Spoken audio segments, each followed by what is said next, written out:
Nah, kali ini tadi kalian udah dengar sebuah lagu yang buat saya sih memang sangat fenomenal. Album kompilasi Indie 10 ini terdiri dari 10 band yang menyanyikan 10 lagu, yaitu ada di sini saya urutkan aja, saya baca di sini. Ada Caffeine, ada Coklat, ada Fabel, ada Gen, ada Layang, ada Nin, Opus, Padi, Soda, dan Wong. Terakhir saya itu kerja jadi additional gitar di Dewa 19. Sebelumnya saya pernah jadi krunya Andra Dewa 19 pada saat itu. Diminta Pak Ian untuk rekam Demi Cinta. Terus bukan sobat. Bagaimana kita menyebut nama penggemar kita menjadi Sobat Padi, ya karena lagu Sobat ini.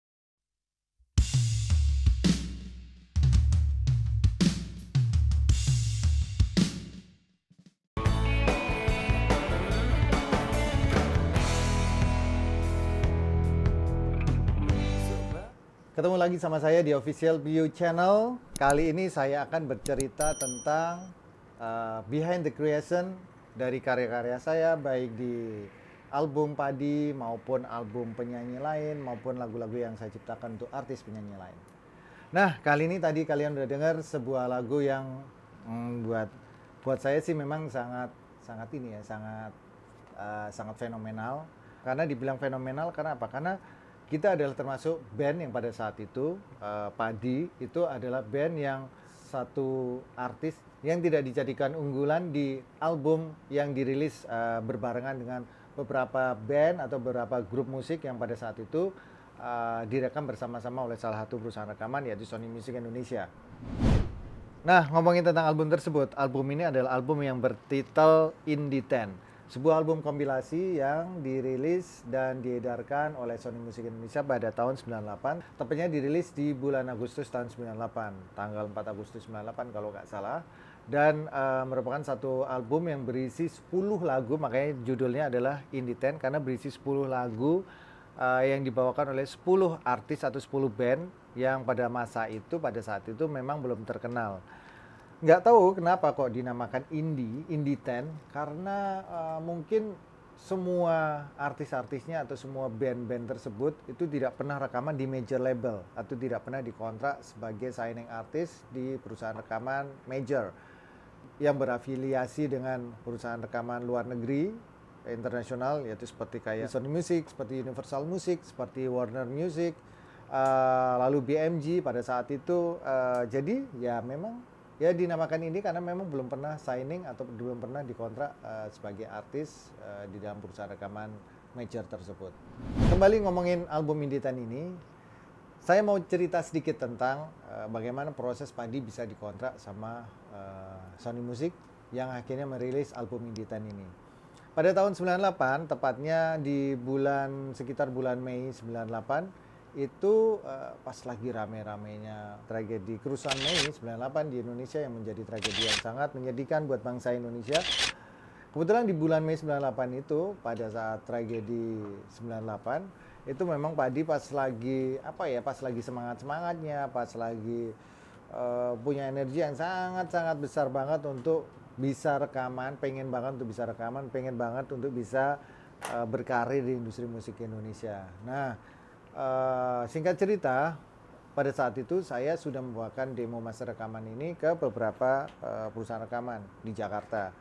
Ada yang nolak saya, ada yang bilang hanya by telepon aja, ada yang disampaikan kepada seorang rekan, seorang kolega yang bilang, oh apa sih Padi itu kayak makanan orang susah aja. Pada saat itu memang Padi ya kayak apa ya, kayak pada saat itu kayak krisis itu sesuatu yang memang sangat berharga banget. Tapi anyway kita ngerasa ya udahlah, memang udah bukan jalan kita dengan mereka gitu. Tapi saya waktu itu nggak pernah patah semangat atau nggak pernah ngerasa aduh udah give up deh, enggak, karena saya meyakini bahwa musicianship kita ini cukup lah. Saya nggak bilang bahwa kita ini super atau kita ini sangat luar biasa, enggak lah, kita anggap aja bahwa kita ini layak lah untuk disandingkan dengan band-band ataupun artis-artis yang ada pada saat itu. Karena apa? Karena kita punya skill dari musik, ada vokal Fadli, terus habis itu ada gitar saya dan Ari, terus selalu Rindra yang punya kemampuan groove yang sangat bagus, selalu ada Yoyo yang main drum yang tidak diragukan lagi permainan drumnya gitu. Jadi saya meyakini banget bahwa ini harus jadi, ini pasti jadi. Tinggal bagaimana, tinggal masalah it's a matter of time. Itu aja, saya meyakini itu masalah it's a matter of time aja. Terus akhirnya master itu akhirnya sampailah ke tangan Pak Ian Juwana dari Sony Music. Album kompilasi Indie 10 ini terdiri dari 10 band yang menyanyikan 10 lagu, yaitu ada di sini, saya urutkan aja, saya baca di sini. Ada Caffeine, ada Coklat, ada Fabel, ada Gen, ada Layang, ada Nin, Opus, Padi, Soda, dan Wong. Nah, ngomong-ngomong tentang album ini sebenarnya yang dijagokan atau yang menjadi hits awal dari album Indie 10 ini adalah band Wong dengan lagu yang berjudul Tak Ingin. Dan ketika muncul pertama kali dan dikasih tahu bahwa single utama atau yang disebut sebagai hit single album ini adalah Wong, saya terus terang aja saya agak, aduh kenapa kok bukan Padi ya rasanya waktu itu.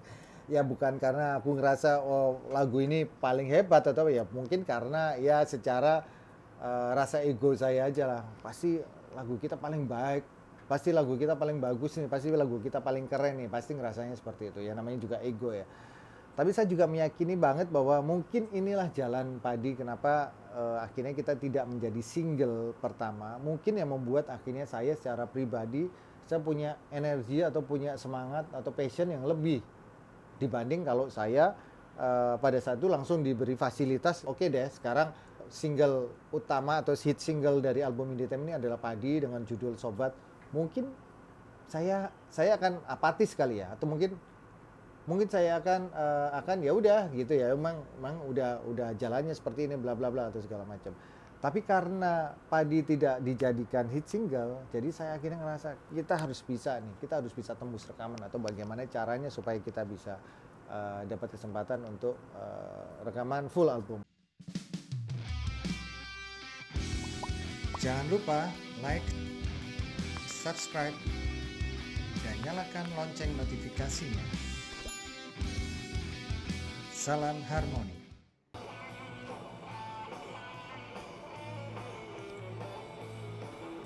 Bagaimana Padi bisa masuk di kompilasi Indie 10 ini, saya mau cerita sedikit. Sebenarnya cerita ini banyak banget, sering saya share ke beberapa media, bahkan di buku saya di Pio Life Passion Dreams and Its Legacy itu, di situ saya jelaskan tentang bagaimana proses Padi bisa masuk ke dapur rekaman dan akhirnya bisa dikontrak sama Sony Music. Saya mau cerita sedikit flashback aja. Ya singkat cerita karena pada saat itu saya sering banget untuk pulang pergi ke Jakarta, Surabaya, karena Padi kan asalnya dari Surabaya. Terus terakhir saya itu kerja jadi additional gitar di Dewa 19. Sebelumnya saya pernah jadi krunya Andra Dewa 19 pada saat itu. Saya jadi kru gitar. Nah setelah beberapa saat saya jadi kru gitar, ikut turnya Dewa 19 dan segala macam, akhirnya di tahun-tahun terakhir itu saya diajak Andra untuk jadi additional player. Jadi saya main gitar akustik di setiap konsernya Dewa 19. Nah, pada saat itu ada acara ulang tahunnya Dewa 19 di sebuah kafe di Jakarta namanya Poster Cafe. Mungkin sekarang udah nggak ada. Itu di Gedung Mandala. Waktu itu di daerah Gatot Subroto itu ada kafe namanya Poster Cafe. Itu kalau nggak salah punyanya Ahmad Albar gitu waktu itu. Pokoknya di situ sering banget acara-acara dugem-dugem segala macam ada di situ. Nah, suatu ketika Dewa 19 bikin acara di situ. Nah, di situ kan pasti banyak undangan yang datang, termasuk ada produser-produser. Saya itu punya kebiasaan, saya itu menghafalkan muka orang-orang yang memang mungkin saya suka, yang memang saya senang gitu ya. Termasuk yang produser-produser rekaman ini yang memang saya incar dalam artian karena nanti ada hubungannya dengan saya menawarkan demo rekaman. Saya hafalin nama-namanya, ada Bu Ajin, ada Ko Apen, ada Pak Suryoko, ada Pak Ian Yohana, terus habis itu ada Iman dari Aquarius, segala macam saya hafalin semua Pak. Sampai ketika akhirnya ketemu, saya samperin Pak Ian. Saya datengin aja Pak Ian dengan yakinnya gitu kan. Pak Ian dari Sony Music ya. Karena saya udah pernah dengar cerita bahwa Pak Ian inilah yang memproduserin Club Project, terus habis itu ada beberapa artis yang lain sampai akhirnya ke Dewa 19 juga awal album pertama adalah diproduserin oleh Pak Ian Juhana. Singkat cerita saya samperin ke Pak Ian, saya kenalin nama saya Piu, saya krunya Andra, saya teknisinya Andra gitu, saya bilang gitu. Terus saya dulu pernah nawarin demo rekaman ke Pak Ian, kalau nggak salah demonya udah ada di Sony Music. Oh iya gitu, padahal belum pernah. Waktu itu saya nggak sendiri, waktu itu demonya kita titipkan ke teman kita Lilo waktu itu, tapi nggak pakai nama Padi waktu itu, kita pakai nama Soda kalau nggak salah. Makanya sempat Padi itu dibilang bahwa awal sebelum Padi ada itu nama Padi itu adalah Soda, tapi sebenarnya itu adalah nama yang asal iseng aja kita nulisin di cover kaset yang kita titipkan ke Lilo. Terus habis itu Pak Ian, oh iya, yang mana ya? Ada Pak Ian, saya dulu pernah ngasih albumnya Padi ke Pak Ian. Band saya namanya Padi. Oh ya udah kalau gitu, ini saya kasih nomor telepon, nanti kapan ketemu? Gitu Pak Ian. Ya udah, terus saya dapat nomor telepon. Padahal saya nggak kenal sama Pak Ian dan saya nggak pernah ngasih demo rekaman ke Pak Ian. Tapi saya pede aja. Singkat cerita, besoknya saya diantar sama teman saya Harun untuk ketemu dengan Pak Ian di kantornya Sony Music. Terus saya kasih demo rekaman yang terbaru. Waktu itu saya sudah dapat demo rekaman yang terbaru, yaitu Sobat, yang dimana di situ ada lagu Sobatnya. Di samping lagu Sobat ada lagu yang lain, ada Sudahlah, ada Demi Cinta, ada Beri Aku Arti, dan ada lagu Sobat itu. Terus Pak Ian dibawa, oke, saya dengerin ya, nanti kapan kita ketemu lagi. Saya bilang gini sama Pak Ian datang deh sekali-sekali lihat penampilan kita. Kalau perlu nanti di Surabaya saya siapin acara, nanti Padi main, terus Pak Ian nonton, pasti Pak Ian seneng gitu sama band Padi gitu. Aku bilang gitu. Oh ya udah, nanti diatur aja waktunya. Nah, akhirnya saya siapin semuanya di Surabaya. Kebetulan aja ada salah satu kafe di Surabaya namanya Colors Pub di Surabaya. Kebetulan teman semua itu yang punya. Saya dulu bahkan openingnya waktu itu tahun baru ada acara tahun baru, sekalian opening saya main di situ juga. Waktu itu saya bawain cover lagu-lagu alternatif lah waktu itu. Jadi saya kenal sama yang punya klub itu, yang punya kafenya. Singkat cerita saya minta tolong juga supaya kita diberi kesempatan untuk main di situ, nggak dibayar, nggak apa-apa, yang penting kita bisa main. Terus saya bisa ngundang orang dari Sony Music untuk nonton di situ. Nah kebetulan aja juga Fadli itu main di kafe tersebut, jadi reguler band lah. Jadi waktu itu Fadli punya band yang setiap kali itu mereka main reguler di klub kafe tersebut, yaitu Colors Pub. Terus akhirnya kita siapkan semuanya. Akhirnya Pak Ian mengutus namanya Mas Kunto sudah almarhum sekarang, untuk nonton kita main. Nah akhirnya kita main di hari itu main, tapi ternyata Mas Kunto yang datang sebagai wakil dari Sony Music waktu itu ngerasa kayaknya belum deh, kayaknya lagu itu perlu dirombak lagi. Sobat itu saya suka, tapi kayaknya perlu dirombak lagi, nggak tahu liriknya atau apa. Waduh, waktu setelah dengar itu saya sebenarnya kepikiran, kecewa juga. Waduh, kok ternyata masih belum juga ya, masih belum tembus juga ini. Terus saya bilang gini, besok saya mau telepon Pak Ian jadi saya mau tanya, saya yakin kok harus ada kepastian ini dari Sony Music. Belum sampai saya telepon, jam 4 sore, saya ingat banget jam 4 sore. Waktu itu masih belum ada handphone, belum ada WhatsApp, segala macam belum ada. Jadi telepon di rumah. Kring. Kayaknya bukan kring deh, udah didit. Jam 4 sore tuh saya angkat. Halo, bisa bicara dengan Piu? Yang sana bunyinya gitu. Ini Pak Ian mau bicara, Pak Ian Sony Music mau bicara. Oh iya. Oke, saya tunggu teleponnya. Halo Piu, gimana kabarnya? Oh, katanya kalian mainnya keren ya di sana ya. Waduh, kok udah ngomongnya udah begitu. Oh iya Pak. Waduh sayang sih Pak Ian nggak nonton ya, gini-gini aku gitu. Iya, ini Kunto tadi bilang katanya keren banget mainnya. Kalian mau rekaman nggak? Waduh, mau banget Pak Ian, ditawarin gitu. Kalian mau rekaman? Mau banget Pak. Tapi satu lagu aja dulu ya, single ya, kita buatin single. Nanti kita rencana mau keluarin album kompilasi. Oke Pak Ian, saya sampaikan dulu ke teman-teman. Oke, singkat cerita gini aku sampaikan ke teman-teman. Maksudnya gini, mungkin teman-teman yang lain mungkin pengen kita langsung rekaman album, satu full album gitu kan. Tapi saya juga berusaha untuk yakinin teman-teman, mungkin ini jalan kita seperti ini. Kita masih ya single dulu, single habis itu kedua dan seterusnya kita nggak tahu. Yang penting adalah kita mau coba ini dulu dan ini merupakan kesempatan buat kita untuk kita ambil. Ya udah akhirnya semua setuju, akhirnya kita rekaman. Nah singkat cerita akhirnya kita di bulan Mei itu akhirnya kita atur waktu, bulan Juni kalau nggak salah kita berangkat ke Jakarta untuk rekaman.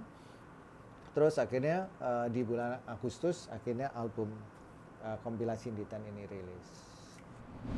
Pada saat kita ke Jakarta untuk merekam single Sobat ini, awalnya sih sebenarnya Pak Ian Yuwana, produser kita untuk album ini, dia minta kita ngerekam Demi Cinta. Itu saya waktu itu diminta Pak Ian untuk rekam Demi Cinta. Terus bukan Sobat. Terus saya memaksakan diri untuk memasukkan Sobat ini sebagai alternatif pilihan selain Demi Cinta. Nggak tahu entah kenapa pada saat itu Pak Ian lebih yakin kepada lagu Demi Cinta, lagu yang ada di dalam demo rekaman kita. Tapi saya ngotot dan teman-teman juga disupport bahwa jadi kita rekam Sobat aja. Terus teman-teman juga ngerasa enak soalnya beatnya, apalagi Rindra kan dia paling suka kalau ada beat-beat seperti ini. Karena Demi Cinta itu kan lagu yang slow, ballad slow gitu kan. Jadi kita pikir, aduh kalau umpamanya kita bikin rekaman lagu slow juga, kitanya juga kurang energik gitu rasanya gitu. Ya udah kita putuskan kita rekam Sobat. Tapi nanti kalau umpamanya setelah selesai Sobat, kita rekam ya Demi Cinta. Kalau umpamanya nanti lebih bagus Demi Cinta, ya udah kita pakai Demi Cinta. Tapi kalau lebih bagus Sobat, ya udah kita harus pakai Sobat. Nah, ketika kita sampai di studio, waktu itu kita rekaman di 21 Studio di Pluit di Jakarta. Kita pertama kali sih, namanya juga pertama kali rekaman bareng secara band ya. Walaupun sebelumnya kita pernah rekaman di Surabaya di Nirwana, kita rekaman pertama kali di Jakarta ya waktu itu. Terus kita persiapkan semuanya, jadi kita udah latihan di Surabaya, jadi waktu take nanti akan lebih mudah. Basicnya udah jadi, terus bagan-bagannya strukturnya udah jadi, bahkan aku melodi leadnya pun juga udah aku cari gitu.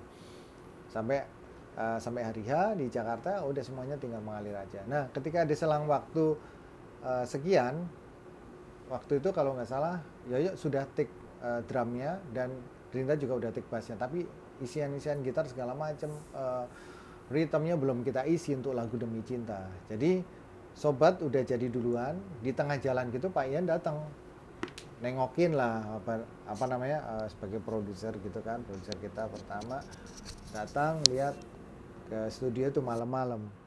Terus nanya Pak Ian, Demi Cintanya mana?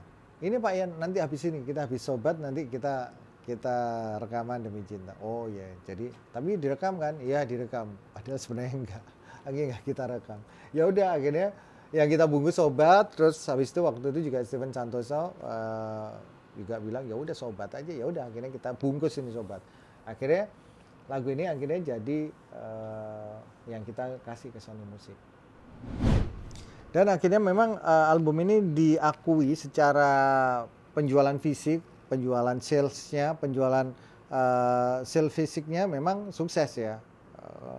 Dan selang setahun kemudian Padi akhirnya dikontrak sama Sony Music, demikian juga dengan Wong, dengan Coklat, mereka juga dikontrak dengan Sony Music untuk full albumnya. Terus selalu Kafein tapi dengan label yang lain. Banyak yang akhirnya meyakini bahwa album ini adalah album yang sukses untuk menolorkan artis-artis baru, waktu itu band-band baru. Dan Padi pun juga dari album ini, jarak dari album ini dari tahun 98 ke 99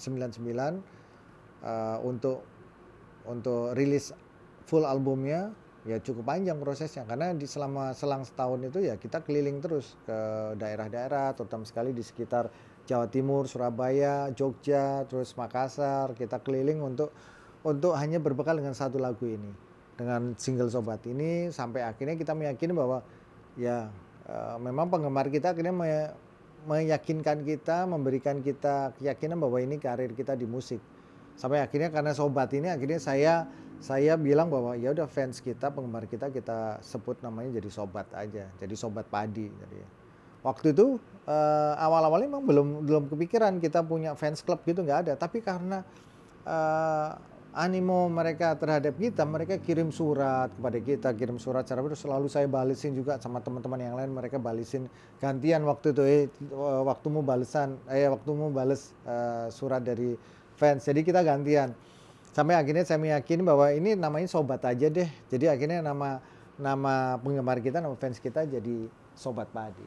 Ya itulah memang dari lagu Sobat ini yang membuat Padi punya karir ya karena penggemar kita, karena fans kita, yaitu Sobat Padi.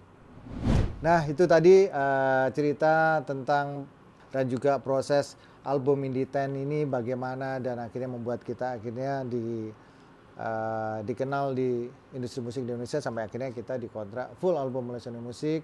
Terus bagaimana kita menyebut nama penggemar kita menjadi Sobat Padi ya karena lagu Sobat ini. Thank you banget buat kalian yang sudah nonton Official View Channel di Behind the Creation. Thank you, jangan lupa untuk like, comment, subscribe, dan share Official View Channel. See you.